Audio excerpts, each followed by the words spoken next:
WZM. I got your location. Help is on the way.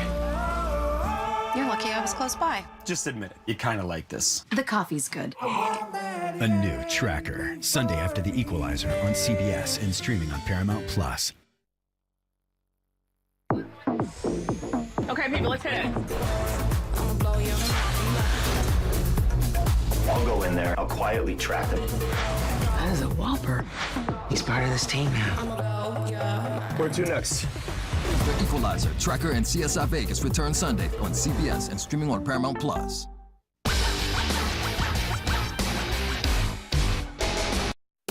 Watch WZMQ 19 News at your convenience. Always streaming free on viewit.com.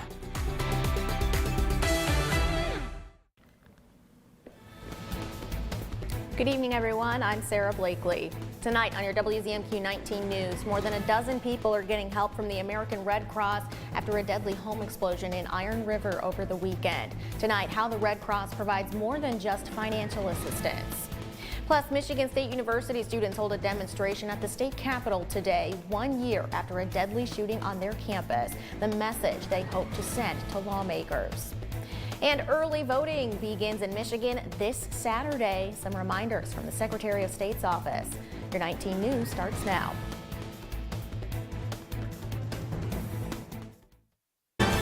Live from the UP, this is WZMQ 19 News at 11.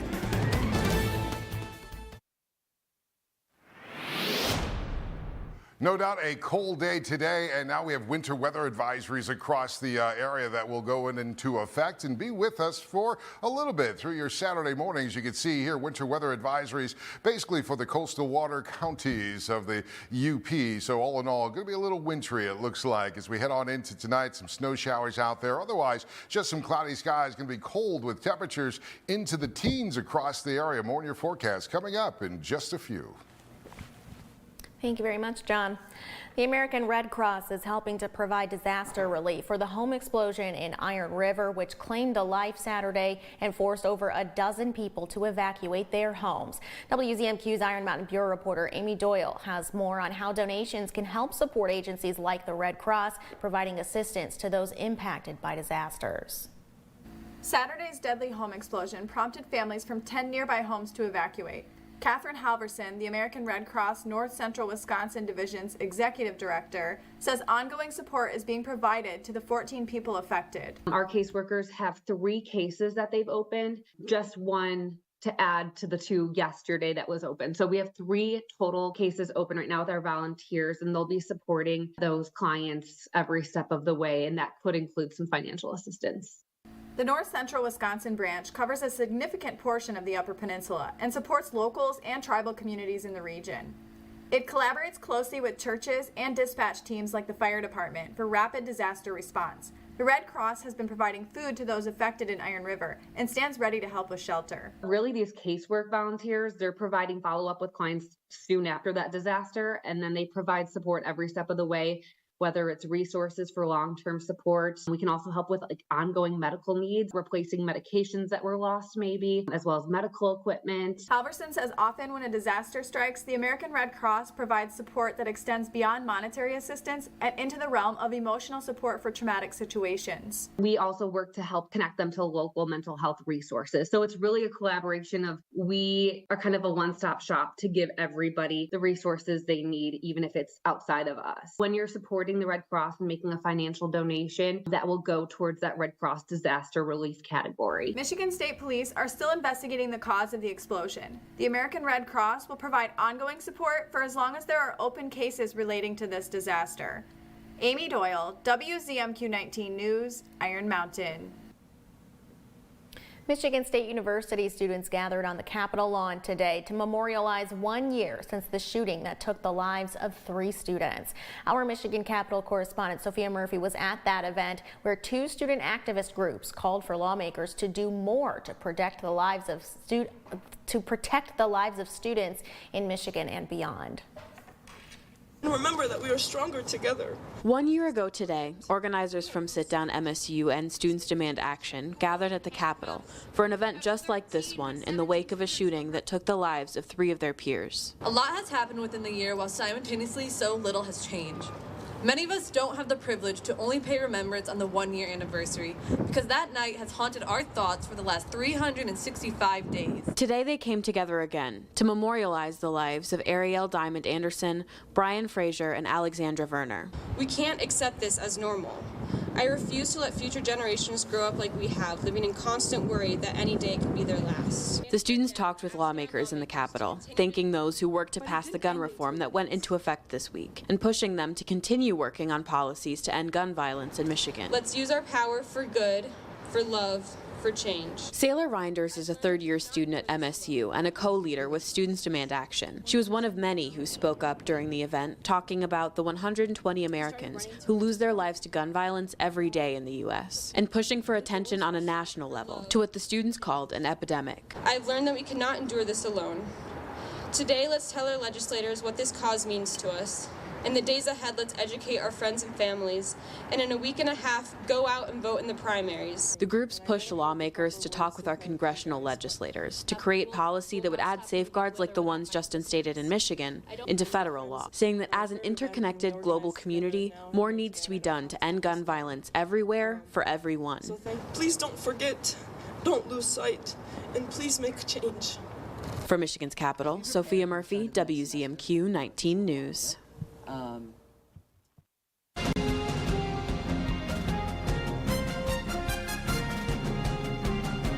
Michigan's Secretary of State is working to get information out about early in-person voting. In the fall, pilot programs ran across the state to test the new voting laws that required 9 days of early in-person voting. Ahead of this month's presidential primary, Secretary of State Jocelyn Benson says they were able to learn a lot from the pilot program launched in Marquette and are now focused on making sure rural areas have the funding and staff to support the changes. It's 9 days, gives clerks an opportunity to say to a voter, if you can't get to this early voting site on a Monday, maybe you can get there on a Saturday or next Saturday. There are so many options now that this is an added value across the board. Early voting starts this Saturday, February 17th. You can find more information about where that will take place in your district on michigan.gov/vote.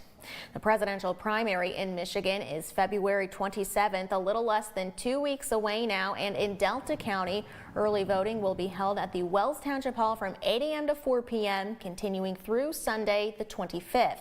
Election workers trained today on the equipment and procedures like printing ballots on demand and requirements for residents to cast their votes. Need a photo ID, preferably. If they don't have a photo ID, they will still be able to vote as long as they're already registered. They'll come in, we'll print a ballot for you, you vote it, put it through the tabulator, and be on your way. Early voting was adopted as part of Proposal 2, passed in 2022, giving voters a third way now to cast their vote, in addition to absentee ballots and heading to the polls on actual election day. A judge has denied former President Donald Trump's motion to dismiss the charges against him in the New York hush money case, paving the way for the trial to start March 25th.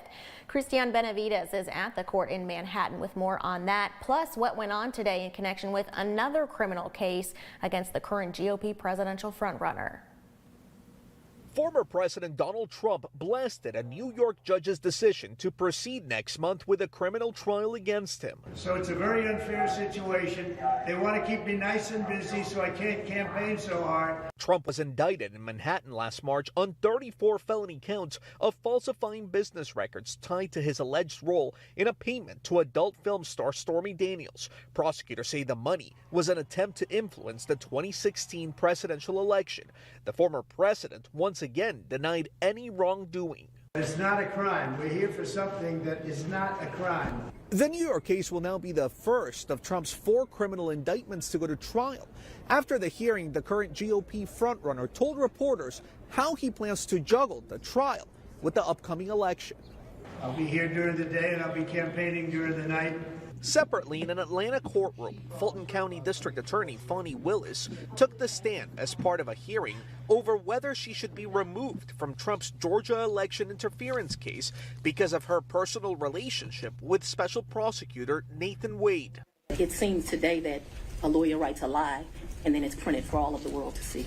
Willis has argued she has no personal conflict of interest that justifies her removal. Tomorrow could bring even more legal repercussions for the former president, as the judge in his civil fraud case is expected to release his decision. At stake is millions of dollars and the Trump organization's ability to do business in New York.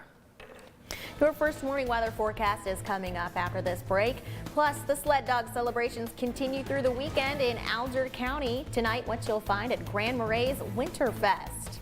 And later, how Detroit law enforcement are stepping up security ahead of the NFL draft following yesterday's deadly shooting at the Chiefs Super Bowl parade.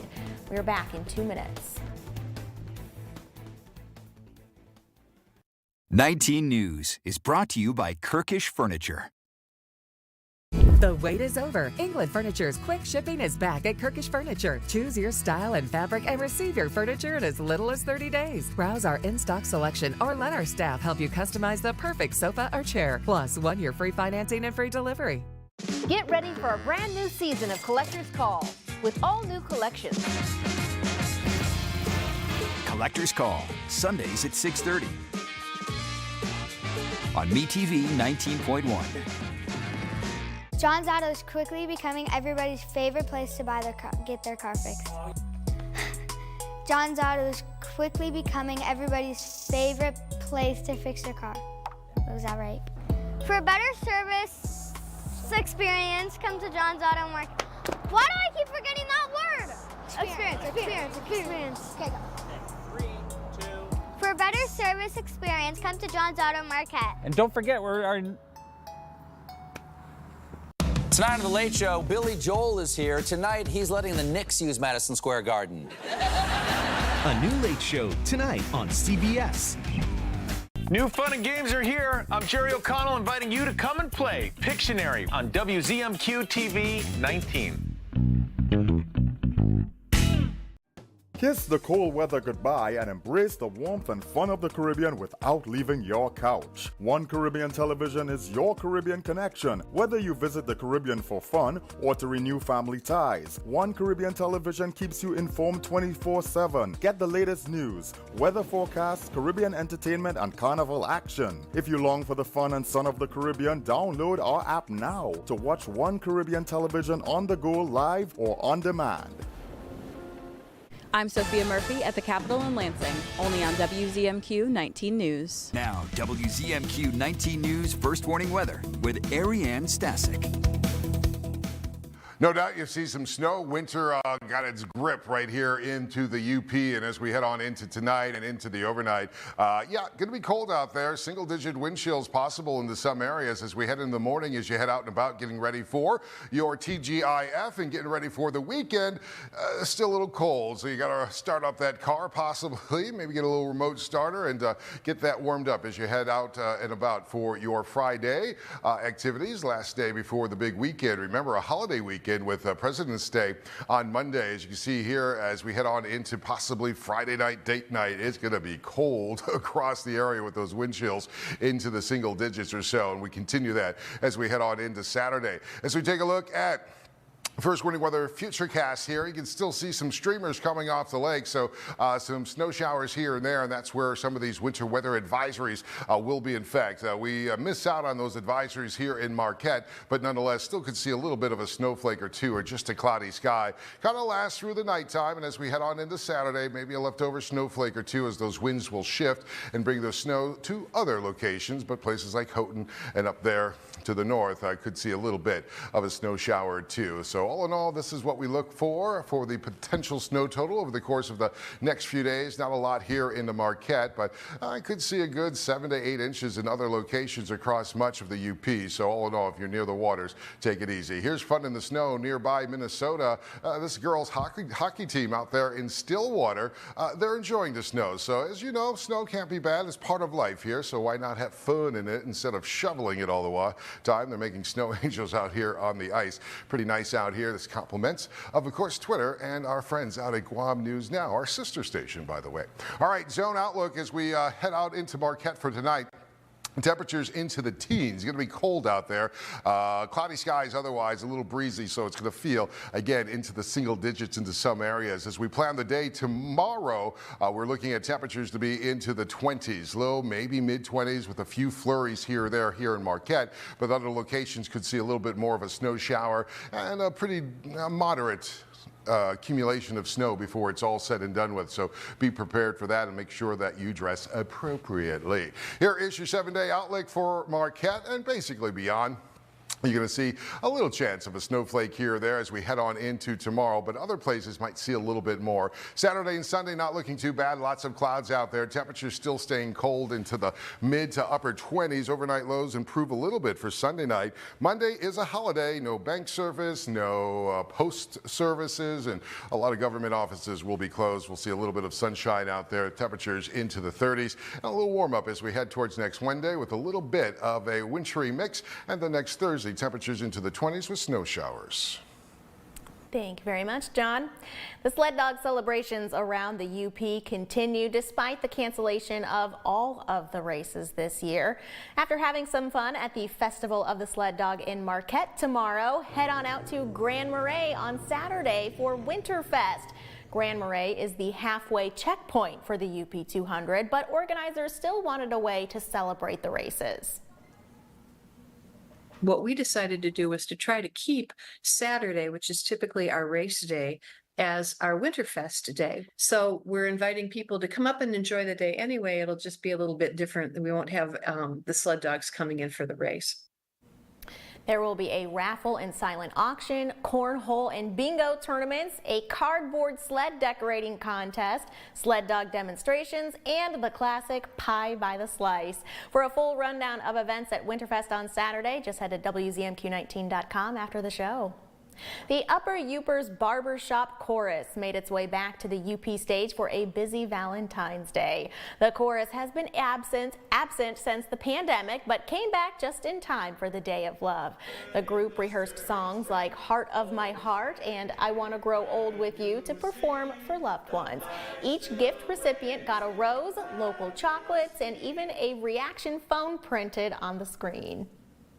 Back that each of us gives, and it just builds on itself. And spending a day singing Valentine's is probably one of the best places you can be. People are paying attention to me, kind of a thing, and that's a good thing once in a while.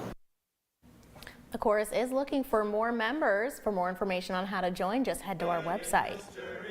Lieutenant Governor Garland Gilchrist continued his tour of the UP today in Escanaba. Gilchrist visited Bay College, meeting with President Dr. Nerita Hughes, other administrators, and students. He toured the campus, making stops in the water, automotive, and welding labs. He says colleges like Bay give students the training they need to enter the workforce in their own communities. He says he's proud of his and Governor Whitmer's record of supporting increased funding for community colleges throughout the state, and says that will continue in this year's budget. Today, Detroit police say they're taking a close look at the tragedy in Kansas City to see if they have to refine their security plan ahead of the NFL draft. Andres Gutierrez has the report from the Motor City. Less than 24 hours since the tragic ending of the Kansas City Chiefs Super Bowl parade, Detroit police say they're examining the incident to determine what protocols were in place, what was missing, and from that they may refine their strategy to keep more than 300,000 people safe during the NFL draft. We look at everything from protests around the country to those single actors and a number of other things. So we're always going to do that. But we're not going to change our plan. We're not going to move from our strategy because we're just that confident with it. Chief White speaking from the department's real-time crime center, where they monitor hundreds of surveillance cameras from across the city. Those cameras are just a single tool fans may notice during the three-day event. There will also be gun-free zones. We're talking about checkpoints with metal detectors, similar to what Kansas City did last year when they hosted the NFL draft. But important to note, those checkpoints were not in place during the Chiefs celebration on Wednesday. We've been planning for over 2 years. We've got a plan that is very, very locked in set. Some of the security measures the public won't notice. There'll be plainclothes officers in the crowds keeping an eye on crime at the ground level, but you should also anticipate snipers on some rooftops. There's also the coordination between state and federal law enforcement. We're going to do everything we possibly can to ensure a safe event, and we don't make promises, but we're confident and the fact that we're going to be able to deliver that. Fans think so too. It's already policed like the suburbs, so they just keep doing what they're doing, and we'll be safe. And, you know, some checkpoints that they have for the guns and stuff like that, we'll be good. Your UP Sports Report is on the way next. Mike, which games is it tonight?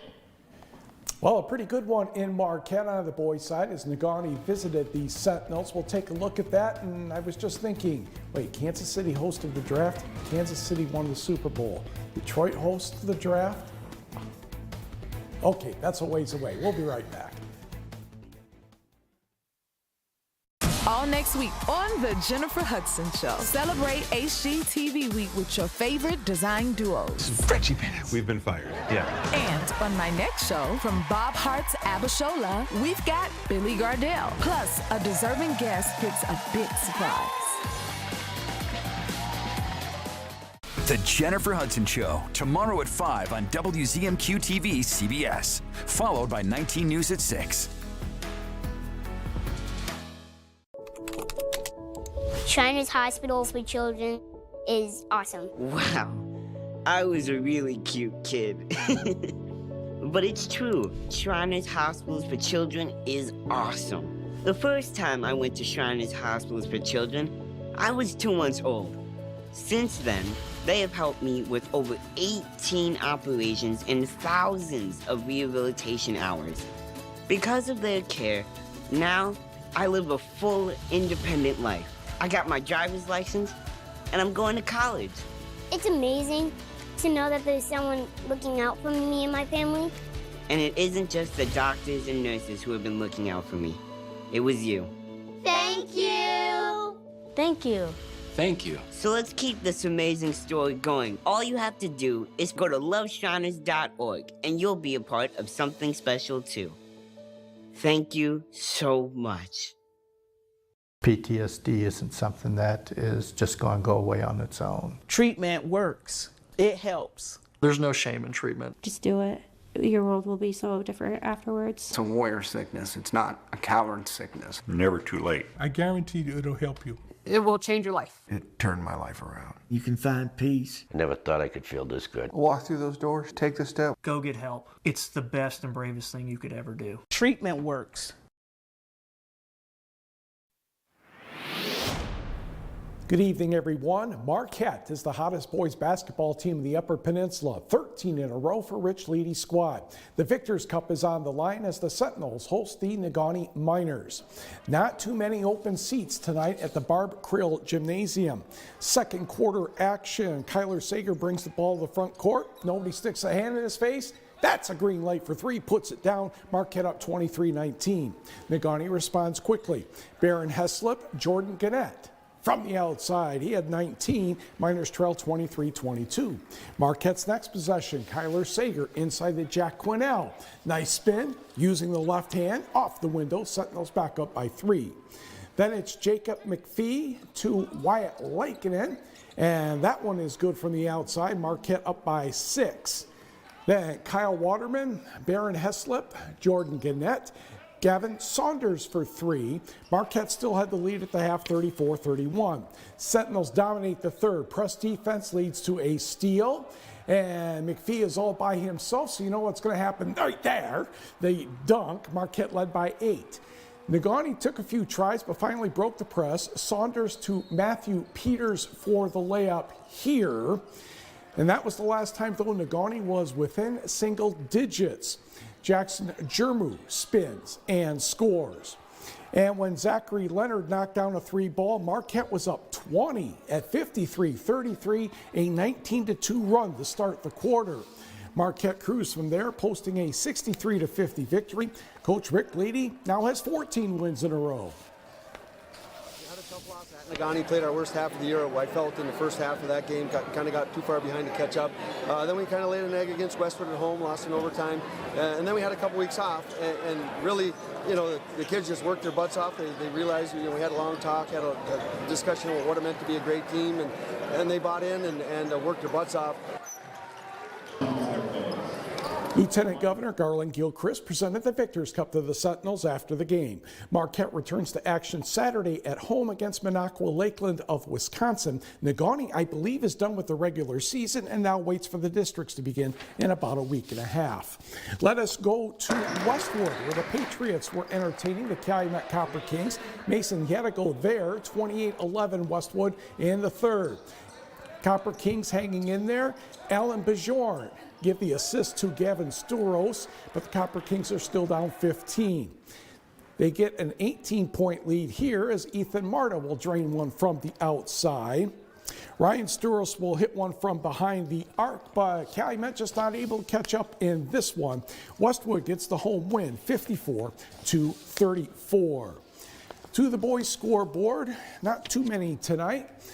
Ewan-Trail Creek edges Ontonagon, the Battle of Ontonagon County, 45-43. Austin Gordon, 28 points for the Panthers, went over 1,000 for his career.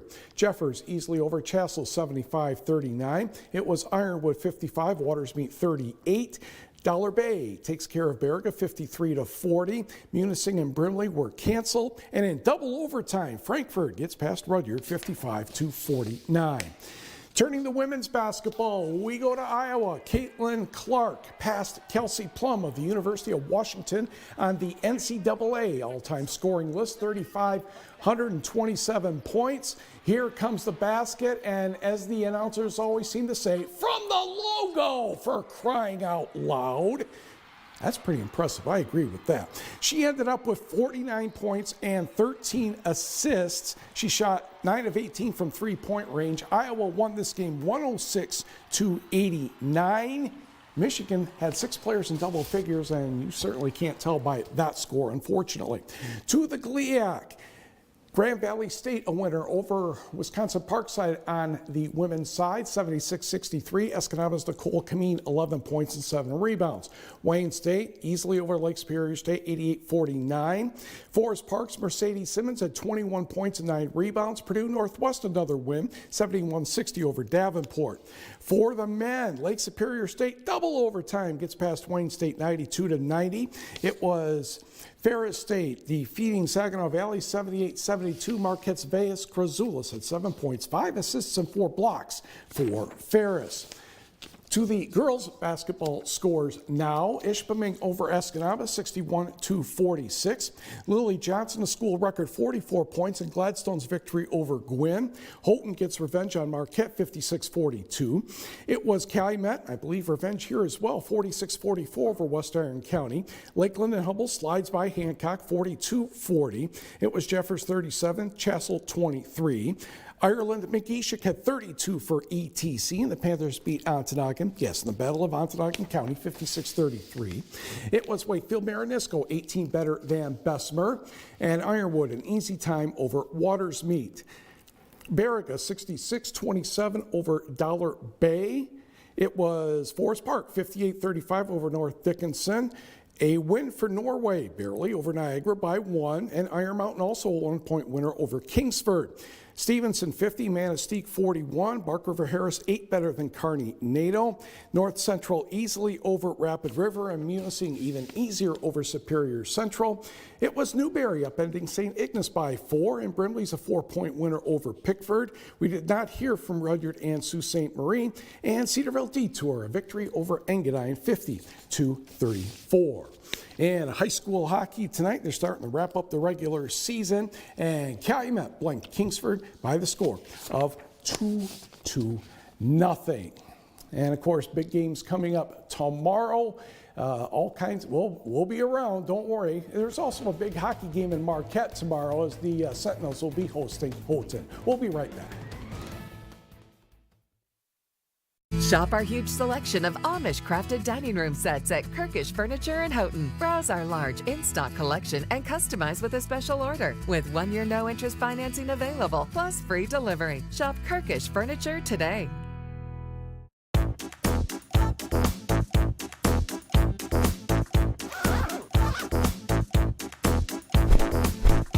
Blakely, eat my snow.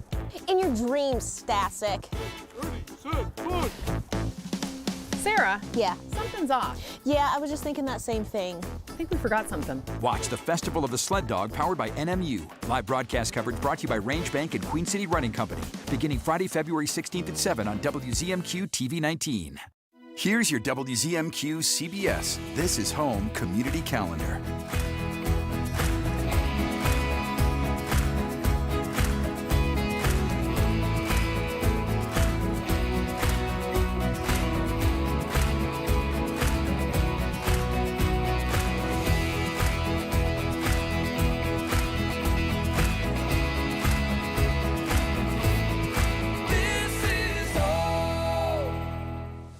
Unlike other health concerns, mental illness is not always easy to see. D-E-P-R. Mental illness doesn't show up on a scale. Bipolar? Sorting out a mental health concern takes professional diagnosis and treatment. Anxiety. I thought so. If you or a loved one has a mental health concern, don't go it alone. For 24-hour free and confidential information and treatment referral, call 1-800-662-HELP. Learn more at samhsa.gov/support. Sing along with Stalag 13. Hello! Hello! We hope you like our show. You'll laugh, scream, cry, sigh, and absolutely die. Hogan's Heroes, weeknights at 10 on MeTV 19.1. All right, another look at tonight for you. Temperatures, air temperature at 16, but factor in the wind. We're talking single digits by the time you head out the door in most area. Here in Marquette, maybe a few snowflakes, nothing great, no significant accumulations. Could see some heavier accumulations to the east into the west. As we take a look at tomorrow, yeah, going to be a cold day there. Factor in the wind's going to feel colder. Bundle up, cover that exposed skin. You know the drill. Few snow showers here in Marquette, but to the east and west, as I said, could see a moderate accumulation of snow. And if you got that delayed Valentine date, you're doing it tonight, Friday night, date night. Yeah, temperatures are going to be into the teens. As we head on into the weekend, things looking a little better, still a little cold, but there are some improvements. I'll show you them right here, marked in gold for you. 24 degrees for your Saturday, but mostly cloudy skies, overcast skies for your Sunday. Temperatures into the upper 20s. We got some overcast skies to start your President's Day. Remember, it's a long holiday weekend for some, but we'll see some sunshine and temperatures into the mid-30s by the end of the week. Finally tonight, it may be snowing outside, but an event in Escanaba is helping campers plan their next outdoor adventure. The Camping World Ultimate RV Show is back for its second year at the UP State Fairgrounds. Dozens of fully staged RVs are on display at the Ruth Butler Building.